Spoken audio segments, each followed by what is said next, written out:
அனைவருக்கும் வணக்கம். இது போர் தொழில். எஸ்ஐஆர் என்ற பெயரில் வரும் பேராபத்து, வடக்கர்களின் கையில் சிக்கப்போகும் தமிழ்நாடு, கையாலாகாத திமுக அரசு, இதையெல்லாம் பற்றி தான் இன்றைய காணொளியில் நாம் பார்க்க இருக்கிறோம்.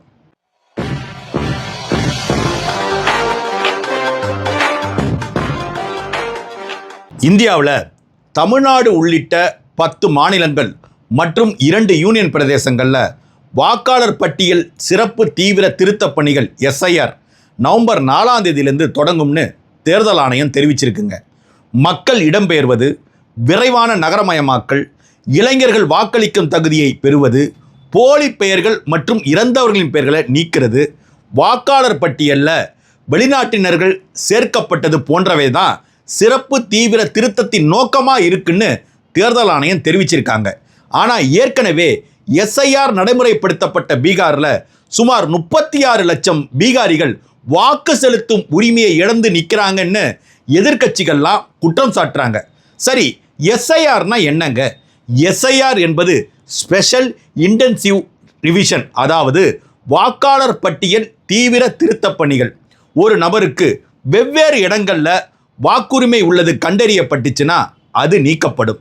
இறந்தவர்களின் பெயர்களை நீக்கவும், சட்டவிரோதமாக குடியேறியவர்களை கண்டறிந்து நீக்கவும் எஸ்ஐஆர் என்ற இந்த வாக்காளர் பட்டியல் திருத்தப் பணிகள் மேற்கொள்ளப்படுதுங்க. வாக்காளர் பட்டியலில் இடம்பெற்றுள்ளவர்கள் மட்டுமே விண்ணப்பங்களை பூர்த்தி செய்ய முடியும். வாக்காளர் பட்டியலில் இடம்பெறாத நபராக இருந்தால் அதிகாரிகள் கேட்கிற ஆவணங்களை சமர்ப்பிக்கணும். பிறப்பு சான்றிதழ், கல்வி சான்றிதழ், ஆதார் அட்டை, வசிப்பிட சான்று, பாஸ்போர்ட்டு, இதில் ஏதாவது ஒன்றை சமர்ப்பிக்கலாம். குடியுரிமை திருத்த சட்டத்தின் அடிப்படையில் இந்த பணிகள் மேற்கொள்ளப்படும்னு தேர்தல் ஆணையம் தெரிவிக்குது. திருத்தி அமைக்கப்படும் வாக்காளர் பட்டியலில் திருத்தங்கள் இருந்தால் அதை சரி செய்து கொள்வதற்கு தேர்தல் ஆணையம் ஒரு வாய்ப்பை கொடுக்குது. தமிழ்நாட்டில் நவம்பர் 4ஆம் தேதியிலிருந்து வாக்காளர் பட்டியல் சிறப்பு தீவிர திருத்தப் பணிகள் தொடங்க இருக்கு. இந்த எஸ்ஐஆர் பணிகள் நடந்தபோது பீகார் மாநிலத்தை சேர்ந்த நீக்கப்பட்ட 6.5 லட்சம் வாக்காளர்கள் பேர் தமிழ்நாட்டு வாக்காளர் பட்டியலில் சேர்க்கப்படலான்னு எல்லாரும் அச்சம் தெரிவிக்கிறாங்க. சென்னையில் மட்டும் பீகாரை சேர்ந்த 3.5 லட்சம் வாக்காளர்கள் சேர்க்கப்பட உள்ளதாகவும் இதன் மூலம் ஒரு தகவல் வெளியாயிருக்குங்க. இதனால் வெளிமாநிலத்தை சேர்ந்த 75 லட்சம் வாக்காளர்கள் தமிழ்நாட்டு வாக்காளர்களாக மாறக்கூடிய மிகப்பெரிய அபாயம் ஏற்பட்டிருக்கிறதா அனைவரும் தெரிவிக்கிறாங்க. பீகாரில் பெண்கள், இஸ்லாம் கிறிஸ்தவ மதத்தை சேர்ந்தவங்க, பட்டியல் பழங்குடி மக்கள் உள்ளிட்டவர்கள் அதிக அளவில் வாக்காளர் பட்டியலிருந்து நீக்கப்பட்டிருக்காங்க. இந்த நடவடிக்கை என்பது வெளிப்படைத்தன்மை இல்லாமல் இருந்துச்சுன்னு எல்லோரும் குற்றம் சாட்டுறாங்கங்க. இஸ்லாமியர்கள் மற்றும் கிறிஸ்தவர்களை குறி வச்சு தான் இந்த வாக்காளர் பட்டியல் சிறப்பு திருத்தம் செய்யப்படுவதாக எல்லோரும் குற்றம் சாட்டுகிற நிலைமையில் அது குறித்தான எந்த விதமான விளக்கத்தையும் தேர்தல் ஆணையம் தெரிவிக்கல. 1951 முதல் 2004 வரை 8 முறை தமிழ்நாட்டில் வாக்காளர் பட்டியல் திருத்தம் செய்யப்பட்டிருக்குங்க. 10 ஆண்டுகளுக்கு ஒரு முறை இந்த திருத்தம் செய்யப்படும். இந்த திருத்தம் தற்போது தேர்தல் காலத்தில் ஏன் செய்யப்படுதுங்கிறது தான் இப்போ இங்கே எழும்பி இருக்கிற கேள்வி. குறிப்பாக தமிழ்நாட்டில் வடவர்களின் ஆதிக்கம் மிகப்பெரிய அளவு இருக்குங்க. பீகாரில் நீக்கப்பட்ட 36 லட்சம் பீகாரிகள் 6 லட்சம் பேர் தமிழ்நாட்டில் இணைப்பதற்கான வேலையை இந்த முறை மூலமாக தேர்தல் ஆணையம் ஒரு கருவியாக வச்சுக்கிட்டு இந்த பாரதிய ஜனதா கட்சி செய்யுதோன்னு நாம் தமிழர் கட்சியின் தலைமை ஒருங்கிணைப்பாளர் அண்ணன் சீமான் சந்தேகம் தெரிவிச்சிருக்கிறாருங்க. டிசம்பர் 9ஆம் தேதி வரைக்கும் இந்த வாக்காளர் பட்டியல் சரிபார்ப்பு பணிகள் நிறைவடைந்து டிசம்பர் 9ஆம் தேதி அன்னைக்கு புதிய வரைவு வாக்காளர் பட்டியல் வெளியிடப்பட இருக்கிறதா இந்திய தேர்தல் ஆணையம் தெரிவிச்சிருக்கு. பொதுமக்கள்கிட்ட ஏதாவது இந்த வாக்காளர் பட்டியல் சம்பந்தமாக ஆட்சேபனை இருந்துச்சுன்னா அது டிசம்பர் 9 முதல் ஜனவரி 8 வரை சொல்லலாம் அப்படின்னு சொல்லியிருக்கிறாங்க. 2026ஆம் ஆண்டு ஜனவரி 31 வரை இந்த பணிகள் நடக்க இருக்கதா தேர்தல் ஆணையம் தெரிவிச்சிருக்கு. பிப்ரவரி 7ஆம் தேதி இறுதி வாக்காளர் பட்டியல் வெளியாக உள்ளதாக தேர்தல் ஆணையம் தெரிவிச்சிருக்காங்க. இதற்கு நாம் தமிழர் கட்சி மற்றும் திமுக, காங்கிரஸ், திமுகவோட கூட்டணி கட்சிகள், இன்னும் பல கட்சிகள் எதிர்ப்பு தெரிவிச்சிருக்கிறாங்க. இதில் எதிர்ப்பு தெரிவிக்காதவங்க யாருன்னா அதிமுக, பாரதிய ஜனதா கட்சி மற்றும் சில கட்சிகள் இதை வரவேற்றிருக்காங்க. இந்த சூழலில் சென்னை டி நகரில் உள்ள ஒரு தனியார் விடுதியில் முதலமைச்சர் ஸ்டாலின் தலைமையில் அனைத்து கட்சி கூட்டம் நடந்து முடிஞ்சிருக்குதுங்க. காங்கிரஸ், மதிமுக, விடுதலை சிறுத்தைகள், தேமுதிக, மார்க்சிஸ்ட் கம்யூனிஸ்ட் கட்சி, இந்திய கம்யூனிஸ்ட் கட்சி, முஸ்லீம் லீக் மற்றும் பல்வேறு கட்சிகள் இந்த கூட்டத்தில் பங்கேற்றாங்க. அதிமுக, பாரதிய ஜனதா கட்சி, பாமக ஆகிய கட்சிகளுக்கு திமுக சார்பில் அழைப்பை அனுப்பலை. ஆனால் அழைப்பு விடுத்தும் தமிழக வெற்றிக் கழகம் மற்றும் அமமுக, தமாக போன்ற 20 கட்சிகள் இந்த கூட்டத்தை புறக்கணிச்சிருக்காங்க. குறிப்பாக நாம் தமிழர் கட்சி இந்த கூட்டத்தை எதிர்த்ததோடு மட்டும் இல்லாமல் இந்த கூட்டத்தில் கலந்து கொள்ளாமல் புறக்கணித்திருக்கிறார்கள். இந்த வாக்காளர் பட்டியல் சிறப்பு தீவிர திருத்தம் சம்பந்தமாக உச்சநீதிமன்றத்தில் ஒரு வழக்கு நிலுவையில் இருக்குதுங்க. அதில் இறுதி தீர்ப்பு வெளிவராத காலகட்டத்தில் தமிழ்நாட்டில் தேர்தல் நடக்க சில மாதங்களே உள்ள நிலையில் வாக்காளர் பட்டியல் சிறப்பு தீவிர சீராய்வு கொண்டு வந்துள்ளது ஏற்க முடியாதுன்னு எல்லாரும் சொல்கிறாங்க. வரைவு வாக்காளர் பட்டியல் வெளியிடுவதற்கு முன்பாகவே இந்த காலகட்டத்தில் இந்த கிறிஸ்மஸ் பண்டிகை, பொங்கல் பண்டிகை போன்றவையெல்லாம் இருக்குது, விடுமுறை தினங்கள் இருக்குது. அதனால் வாக்காளர் பட்டியல் தயாரிப்பு பணிகளில் விடுபடும் வாக்காளர்களோ சேர விரும்பும் வாக்காளர்களோ மிகுந்த சிரமத்துக்கு உள்ளாகிடுவாங்க, தங்களது ஓட்டுரிமையை இழந்துருவாங்க. உச்சநீதிமன்றத்தில் அந்த வழக்கில் இறுதி தீர்ப்பு வராத நிலையில் தமிழ்நாட்டில் அறிவித்துள்ள இந்த வாக்காளர் பட்டியல் திருத்தப் பணி என்பது ஓட்டுரிமைக்கு எதிரான செயல்னு தமிழ்நாட்டில் இருக்கிற எல்லா கட்சிகளும் தெரிவிக்கிறாங்க. இதில் மிக முக்கியமான பிரச்சனை என்னன்னா, இந்த வாக்காளர் சிறப்பு திருத்த பணிகளில் ஈடுபடுவது என்பது தமிழ்நாட்டை சேர்ந்த அரசு ஊழியர்கள் தான். எனவே நீங்கள் இதில் தாராளமாக நம்பிக்கையோடு இருக்கலாம்னு தேர்தல் ஆணையம் சொன்னாலும் 1008 பிரச்சனை இதில் இருக்குங்க. உண்மையில் இதில் இருக்கின்ற மிகப்பெரிய அபாயம் என்பது என்னன்னா, வாக்காளர் பட்டியல் சிறப்பு தீவிர திருத்த பணிக்காக குடியுரிமை சான்றிதழ் கேட்டால் யாராலும் கொடுக்க முடியாதுங்க. இந்த பணியை 1 மாதத்தில் முடிக்கும்படி தேர்தல் ஆணையம் சொல்லுது. அதற்கு சாத்தியம் இல்லை. இது பருவமழை காலம், அலுவலர்களால் இதை செய்ய முடியாது. தேர்தல் ஆணையம் செய்வது மோசடியான நடவடிக்கை. குறுக்கு வழியில் வெற்றி பெறுவதற்கு பாரதிய ஜனதா கட்சி இதன் மூலமாக முயற்சி செய்து எஸ்ஐஆர் பணிகள் நடந்தபோது பீகார் மாநிலத்தை சேர்ந்த நீக்கப்பட்ட 6.5 லட்சம் வாக்காளர்கள் பேர் தமிழ்நாட்டு வாக்காளர் பட்டியலில் சேர்க்கப்படலான்னு எல்லாரும் அச்சம் தெரிவிக்கிறாங்க. சென்னையில் மட்டும் பீகாரை சேர்ந்த 3.5 லட்சம் வாக்காளர்கள் சேர்க்கப்பட உள்ளதாகவும் இதன் மூலம் ஒரு தகவல் வெளியாயிருக்குங்க.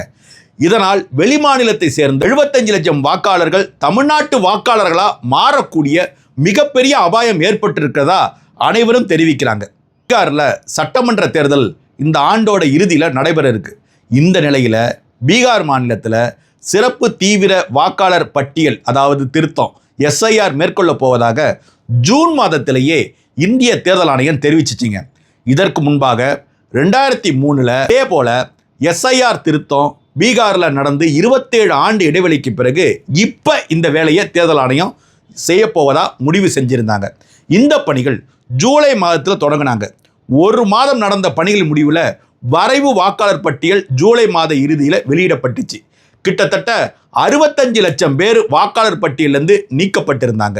இவ்வளவு பேர்கள் நீக்கப்பட்டதை எதிர்த்து உச்ச நீதிமன்றத்தில் ஒரு தனியார் அமைப்பு வழக்கு போட்டாங்க.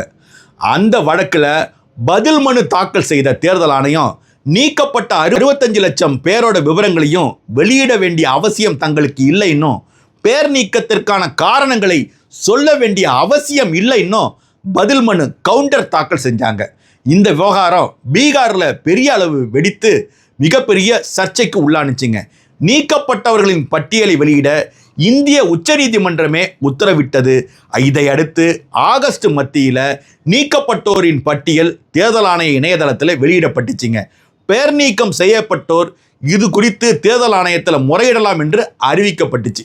பீகார் மாநிலத்தை உதாரணமாக கொண்டால் தேர்தல் ஆணையம் சான்றுகளை கேட்கும்போது பலரால் தேர்தல் ஆணையம் குறிப்பிடும் அந்த 11 வகையான சான்று இருக்க பாருங்க, அதில் ஒன்றை கூட கொடுக்க முடியாதது மிகப்பெரிய அவலமாக இருந்துச்சுங்க. இதனால் எல்லோரும் வச்சிருக்கிற ஆதார், குடும்ப அட்டை போன்ற எளிய ஆவணங்களை தேர்தல் ஆணைய ஆவணங்களாக ஏற்கணும்னு எல்லா கட்சிகளும் வற்புறுத்துறாங்க. அடுத்ததாக பீகார் மாநிலத்தை சேர்ந்த பல பேர் பல மாநிலங்களுக்கு சென்றிருப்பதனால அவர்களது பெயர்கள் நீக்கப்படக்கூடாதுங்கிற ஒரு கவலை அந்த பீகார் மக்களுக்கு இருக்குதுங்க.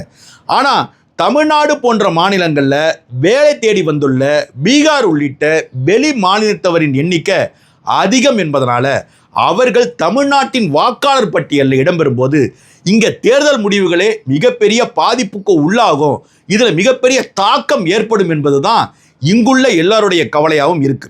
ஏனெனில் இங்கு ஆளுகின்ற திமுக அரசு ஒரு கையாலாகாத அரசாக இருக்கிறது. நமது தமிழ்நாடு அரசிடம் எத்தனை பேர் தமிழ்நாட்டில் பிற மாநிலங்களிலிருந்து குடியேறி இருக்கிறாங்க என்பதற்கான எந்த ஆவணங்களும் எந்த தரவுகளும் இல்லை. இது மிகப்பெரிய கொடுமைங்க. எங்கிருந்து அவர்கள் வருகிறார்கள், அவர்கள் என்னென்ன வேலைக்கு வந்திருக்கிறாங்க, அவங்க என்னென்ன செயல் செஞ்சுக்கிட்டு இருக்கிறாங்கிறது யார்ட்டையுமே தரவு இல்லை. எங்கிருந்தோ வரான், அவன் இங்கே குற்ற செயல் செய்கிறான், தப்பிச்சுட்டு திருப்பி அங்கே போயிடுறான், அதுக்கப்புறம் அவனை தேடிக்கிட்டு போலீஸ் அலைகிறது, இது போன்ற காட்சிகள் இங்கே நடந்துக்கிட்டு இருக்கு. அதனால தான் நாம் தமிழர் கட்சி என்ன சொல்லுதுன்னா, இன்டர் பர்மிட்டுங்கிறத நடைமுறைப்படுத்தணும். அதாவது தமிழ்நாட்டில் குடியேறுகிற பிற மாநிலத்தவர்களுக்கு இன்டர் பர்மிட் கொடுத்து அவர்கள் எங்கே குடியிருக்கிறாங்க, என்ன வேலை பார்த்துக்கிட்டு இருக்காங்க போன்ற தரவுகள் எல்லாம் தமிழ்நாடு அரசும் காவல்துறையும் சேகரிக்கணும்னு நாம் தமிழர் கட்சியின் தலைமை ஒருங்கிணைப்பாளர் அண்ணன் சீமான் தெரிவிக்கிறாருங்க. இப்போது தேர்தல் ஆணையம் நடைமுறைப்படுத்த துடிக்கின்ற இந்த வாக்காளர் பட்டியல் சிறப்பு திருத்தம், இந்த எஸ்ஐஆர் மிகப்பெரிய கேடுகளை உருவாக்குகின்ற நிலையில் அதை எதிர்ப்பதற்கான எந்த தரவுகளும் எந்த ஆவணங்களும் தமிழ்நாட்டு அரசுகிட்ட இல்லை என்பது தாங்க மிகப்பெரிய வேதனை. எதையும் செய்யாமல் அனைத்து கட்சி கூட்டம்ன்ற பேரில் போலி தீர்மானங்களை நிறைவேற்றி கொண்டு நாங்களும் பிஜேபி எதிர்க்கிறோம்னு நாடகம் நடத்துகிற இந்த திமுகவால் தமிழ்நாடு தொடர்ந்து பாதிப்பை சந்திச்சு வருதுங்க. தமிழ்நாட்டில் பாரதிய ஜனதா கட்சி ஒருபோதும் காலூன்ற முடியாத நிலையில் இருக்குதுங்க. ஏனெனில் தமிழர்களின் மரபணுவிலேயே ஆரிய இந்துத்துவாவிற்கு எதிரான மரபு ஆற்றல் இருக்குது. எனவே தேர்தல் ஆணையத்தை பயன்படுத்தி இது போன்ற எஸ்ஐஆர் தீவிர திருத்தத்தை எல்லாம் நடைமுறைப்படுத்தி கிட்டத்தட்ட லட்சக்கணக்கான வடநாட்டவர்களை தமிழ்நாட்டு வாக்காளர்களாக மாற்றி அதன் மூலமாக தமிழ்நாட்டு அரசியல் போக்கினை தீர்மானிக்கிற வேலையை பாரதிய ஜனதா கட்சி திட்டமிட்டு செய்கிறது என்பதுதான் நாம் தமிழர் கட்சியின் குற்றச்சாட்டு மட்டுமல்ல, அனைத்து தரப்பினரும் குற்றச்சாட்டும். இந்த எஸ்ஐஆர் என்கின்ற இந்த திருத்தம் தமிழ்நாட்டின் பூர்வ குடிகள் வாக்காளர்களாக இருப்பதை தடுப்பதற்காகவும் புதிதாக குடியேறி இருக்கின்ற வடவர்களை தமிழ்நாட்டு வாக்காளர்களாக மாற்றுவதற்கான வேலையைத்தான் செய்யுதுன்னு நாம் தமிழர் கட்சியின் தலைமை ஒருங்கிணைப்பாளர் அண்ணன் சீமான் தெரிவிச்சிருக்கிறாருங்க. இந்த எஸ்ஐஆர் என்பது சிறப்பு வாக்காளர் பட்டியல் திருத்தம் மட்டுமல்ல, தமிழ்நாட்டில் பூர்வ குடிகள் வாக்காளராக இருப்பதை தடுப்பதற்காகவும் புதிதாக குடியேறி உள்ள வடவர்களை தமிழ்நாட்டு வாக்காளர்களாக மாற்றுவதற்கான வேலையாகவே நாம் தமிழர் கட்சி உள்ளிட்ட எதிர்க்கட்சிகள் கருதுகிறார்கள். ஒவ்வொரு சட்டமன்ற தொகுதியிலும் நடைபெறுகிற தேர்தல் ஆணையத்தின் கருத்து கேட்பு கூட்டத்தில் நாம் தமிழர் கட்சியின் பொறுப்பாளர்கள் கலந்து கொண்டு தீவிரமான தங்களது எதிர்ப்பினை தெரிவித்து வருகிறார்கள். அண்ணன் சீமான் ஏற்கனவே வெளியிட்டுள்ள அறிக்கையை அவர்கள் கொடுக்கின்ற மனுவோடு இணைத்து கடுமையாக இந்த திட்டத்திற்கு நாம் தமிழர் கட்சியினர் எதிராக போராடி கொண்டிருக்கிறார்கள். தமிழர்களின் போர்க்குணம் வெல்லட்டும், தமிழர்களின் பூர்வீக நாடு தமிழ்நாடாக இருக்கப் போகிறதா அல்லது வடவர்களின் வந்தேரி காடாக மாறப்போகிறதா என்பதையெல்லாம் வரும் நாட்களில் தான் நாம் பார்க்கணும்.